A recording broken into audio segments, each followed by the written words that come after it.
What if the first American Pope has just declared war on an invisible empire that learns faster than any human, predicts your next craving, and could turn worship into an endless feedback loop of clicks? Welcome to the Faithful Scribe. By the time this video reaches its final frame, you will understand why Pope Leo XIV calls artificial intelligence another industrial revolution, why the Bible foresaw such a moment 25 centuries ago, and how a 2-minute daily practice can keep your soul from being coded into oblivion. Picture the scene. Night has fallen over Rome. Pilgrims stare at a chimney older than electricity, and suddenly white smoke twists into the sky like a column of cloud. Cameras flash, algorithms push notifications worldwide, and a 69-year-old Augustinian missionary steps out in simple white, lifts his hand and says, "Peace be with you." Yet within 48 hours, he warns that uncontrolled AI could enslave the very people rejoicing in the square. Little known fact, an obscure Greek manuscript of Daniel 2 describes a statue's final toes as iron mixed with earthenware that thinks. For generations, rabbis dismissed the phrase as scribal error. After all, clay cannot think. But in 2025, our coffee mugs talk to thermostats, and language models finish sentences we have barely begun. Maybe the scribe was not mistaken. Maybe he glimpsed neural networks built on silicon and sand, iron circuits breathing through clay bodies. Before we dive, quick housekeeping. This script is narration only. No extra graphics or shout-outs, so you can close your eyes and picture every scene. Imagine roaring servers glowing cobalt, like modern cherubim guarding the tree of knowledge, while a man in simple white walks past marble pillars to kneel before the Eucharist. That stark contrast, old holiness versus new horsepower, is the heartbeat of our story. With that haunting possibility in mind, let's step into Chapter 1 before the next software patch rewrites reality. History's 3 previous popes named Leo confronted beasts disguised as progress. Leo I faced Attila the Hun when Rome's legions were exhausted. Legend says celestial warriors appeared above the pope's head, startling the warlord into retreat. Leo III crowned Charlemagne, wrestling with the question of who rules, a sword or a cross, during an age of iron stirrups and expanding empires. Leo III answered the scream of steam engines with Rerum Novarum, defending factory workers ground beneath pistons. Now Leo XIV speaks while neural networks compose symphonies and counterfeit faces. Each lion arrives when technology claims supremacy over dignity. Minutes after his election, he called AI one of the most crucial issues facing humanity. Revelation 13's talking image echoes that alarm. In Genesis, humanity is God's living image. At history's climax, humanity animates a counterfeit image, reversing the order of creation and making people bow to their own reflection. Why does history keep pairing lions with machinery? The animal beams from cathedral doors to scare away demons, yet it also crowns British flags atop steamships. The Book of Daniel calls Babylon a winged lion. It seems every age forges a beast and then seeks a lion-hearted leader to restrain it. The question is not whether the beast will rise, but whether our generation's lions will be awake when it does. Consider neural voices reading scripture helpful? Yes, until the same voice sells heresy or propaganda tuned precisely to your psychological profile. An algorithm does not need horns to act like a beast. It only needs to make obedience feel convenient and dissent feel impossible. Ask yourself, who taught you more today, Christ or your curated feed? Drop Chotrichard Bible or Dashturn algorithm in the chat so we can map the battlefield together. Genesis 11 gives us the blueprint of technological pride. Humanity unites around bricks, tar, and the dream of fame. God scatters them by multiplying languages, proving that diversity is a mercy that prevents tyranny. Today, data centers rise like steel ziggurats. Instead of bricks, we stack servers. Instead of tar, we trade personal privacy. Instead of many dialects, we compress thought into ones and zeros. The internet promises sameness and speed, but sameness can mutate into single-point failure for truth. Augustine taught that disordered love turns tools into masters. Machine learning predicts hunger before our stomachs growl, offers dopamine in pixel doses, and packages desire into subscriptions. What Babel started as architecture, Silicon Valley completes as attention harvesting. Think of the algorithms that curate dating profiles. They promise love yet reduce souls to swipes. Solomon wrote 3,000 years ago, "Many waters cannot quench love, but a single misswipe can ghost it." Babel 2.0 speaks in romantic push notifications, shaping who marries whom, whose genes combine, whose philosophies fill nurseries. That is society-scale editing, and it happens in pockets while we wait for coffee. Yet every Babel has a redemptive underside. The same translation algorithms that sell fast fashion also convert revelation into the heart language of an Amazonian tribe overnight. The key is direction. Do we aim the tool upward in worship or inward in self-exaltation?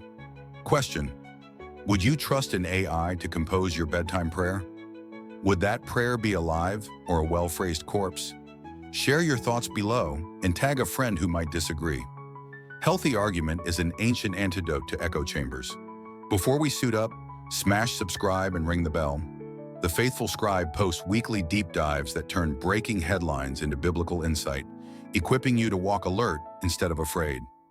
Ephesians 6's armor was forged long before electricity, yet fits our cyber struggles perfectly. The belt of truth is your habit of verifying sources before you share. The breastplate of righteousness guards your heart from envy triggered by highlight reels. Gospel shoes push you outward to serve rather than scroll. The shield of faith absorbs algorithmic ads engineered to monetize anxiety. Salvation's helmet reminds you metrics do not measure worth. Finally, the sword of the Spirit, authentic scripture, not auto-generated paraphrase, cuts through deep fake gospels. Remember David rejecting Saul's heavy armor? Digital armor must be lightweight, silence before bed, blue light filters at dusk, Sabbath settings that cut data on Sundays.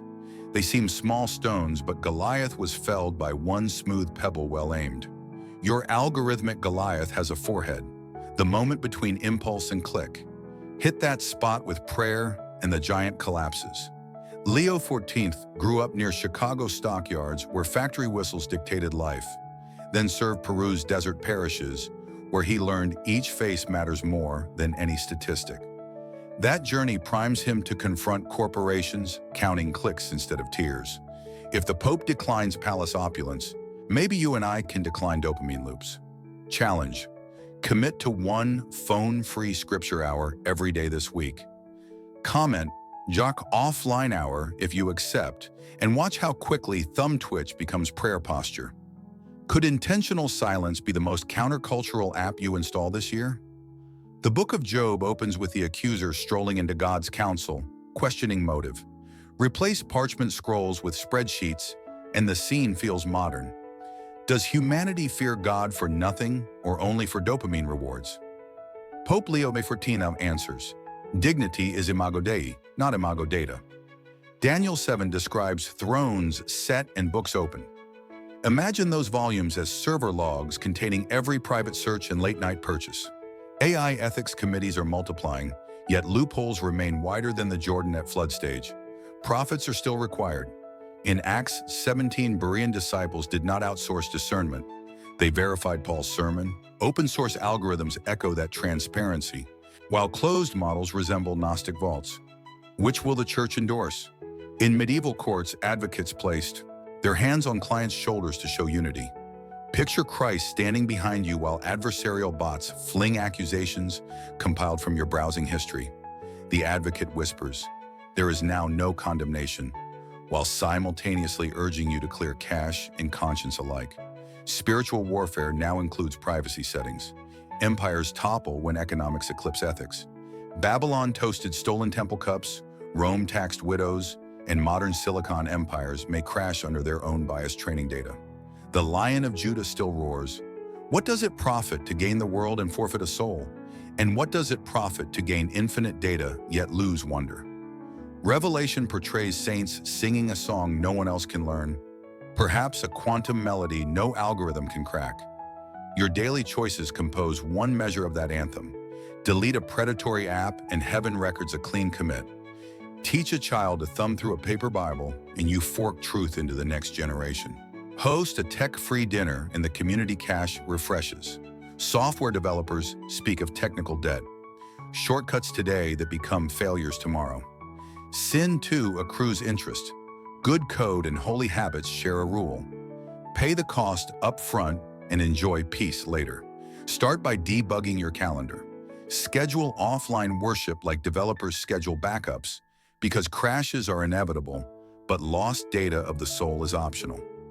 Leo XIV cannot audit every software stack, but he can light a candle, and so can we. Zechariah saw a flying scroll announcing judgment on thieves and liars. Our timelines may be today's flying scrolls. What do yours announce? Grace or grievance? Final engagement. Which commandment needs stronger tech boundaries in your life? Sabbath rest from screens, honesty and reposting, or purity of desires shaped by algorithms? Type the commandment number and the safeguard you plan to build. Iron sharpens iron, and comments sharpen conscience. Artificial intelligence is not the Antichrist, yet it can morph into an idol faster than any golden calf because it rides in our pockets and speaks our language. Pope Leo XIV has sounded an alarm. Technology must remain servant to the image of God, never sculptor of it. The Bible predicted idols animated with breath. Today they calculate with code. Share this video with a coder, a pastor, and a teenager. Let sparks of conversation jump across nodes until a wildfire of wisdom burns brighter than every neon screen. Algorithms may profile you, but only the shepherd knows you by name. Walk in that truth, and no machine will ever master your soul. Peace.